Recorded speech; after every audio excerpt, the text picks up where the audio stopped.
naikin es bas untuk dapur basah dan dilanjut beli es campur untuk bapak-bapak tukang. Hai semua, assalamualaikum. Ikutin kegiatanku yuk di hari ini. Oke teman-teman, gak terasa hari ini waktunya untuk naikin es bas di dapur basah ya teman-teman. Bisa kita lihat di sini sudah naik satu jalur tadi dan ini dilanjutkan lagi jalur kedua. Pokoknya nggak henti-henti aku selalu bilang sama bapak-bapak tukang, hati-hati dan jaga keselamatan karena aku tahu teman-teman naik seperti ini tuh kalau orang yang nggak biasa itu ngewel buyutan kalau orang Jawa bilang. Dan ini kita bisa lihat sudah dapat setengah teman-teman. Wow, cepat kali. Dan aku melipir ke depan, di sini juga ada bapak-bapak yang lagi ngeratain halaman ya teman-teman. Dan di ujung sana ada pamanku yang tadi tuh nganter galon ke rumah ini. Sekarang itu enak teman-teman, kalau kita punya nomor handphone itu tinggal pencet dan apa-apa tuh datang. Oke, di sini daripada aku nganggur dan karena si temboknya sudah dicat semua, di sini gilirannya aku untuk bersihin si kaca. Yang video kemarin aku bersihinnya di samping kanan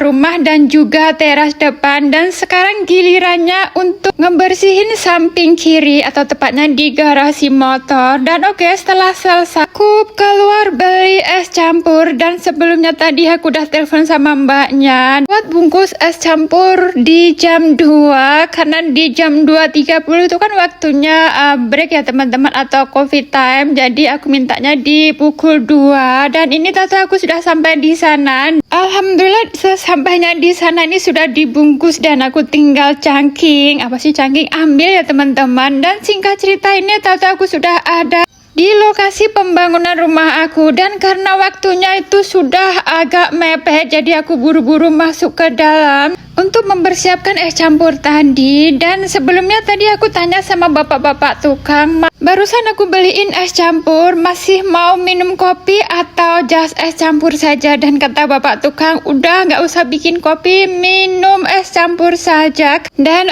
oke lah, jadi aku nggak bikin kopi teman-teman.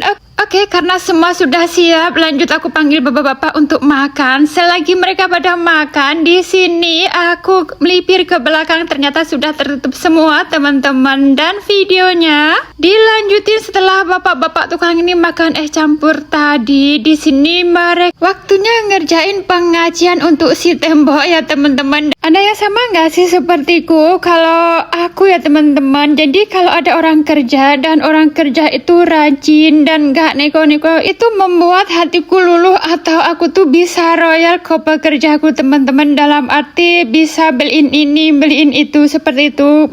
Beda lagi kalau sama pekerja yang ngeyel terus malesan, ya sudah aku juga males teman-teman. Dan alhamdulillah aku selalu dapat pekerja yang sangat rajin teman-teman. Oke teman-teman, videoku sampai di sini, jumpa lagi di next my video. Bye bye, wassalamualaikum.